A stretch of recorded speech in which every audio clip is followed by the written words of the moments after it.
oftentimes I have something inside my mind that, other people can't see. I can't open up my brain and show you every little thing that's going on. I can't see what's in your mind, and, well, you can't see everything that's in my mind. But when it comes to biblical truths,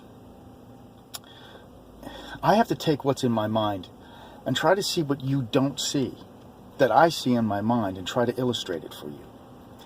That's why I need to be able to put a handle on my teaching or what I see. I mean, you can argue with my teaching. I have plenty of that. But when it comes to the book of James, it's funny that there's a lot of resistance, but there's not a lot of people who will take the time to look at it. And then those people can't see it all because I can't explain it all. So here we go. This sacrifice.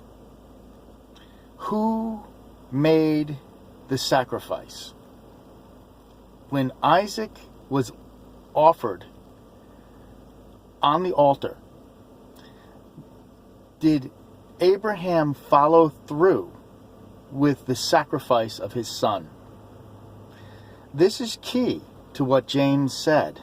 For James said, was not Abraham considered righteous for what he did when he offered his son on the altar? No, he wasn't. Do you know why? Because he did not follow through, and it would not have done anything. That's why God stayed Abraham's hand, and then said, God has provided a ram.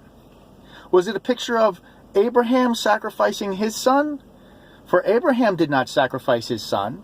Abraham made a sign of a sacrifice of a ram or a lamb. A ram would be like Jesus. And because you did this, Avram or Abraham, your children will be many. The fulfillment of the prophecy, God considered him righteous, had nothing to do with what Abraham did. It was the sign of what Jesus did to make Abraham righteous. And because Abraham believed God, it was accredited to him for righteousness. So when it says that you are considered righteous for what you do and not for faith alone, that's not the truth. And when James was pointing at this scripture, he had no idea. He couldn't see it. That's why Paul said that Abraham was considered righteous when he believed. And that was back in Genesis chapter 15 and verse 5. Before Isaac was born, Abraham was accredited to Abraham righteousness. Before he was circumcised. This is Romans chapter 4. That's why James is wrong. James was saying that a man is considered righteous for what he does. And you're saying, oh, it was in front of men.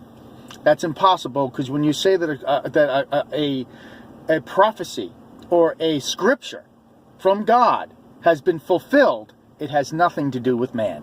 Thank you.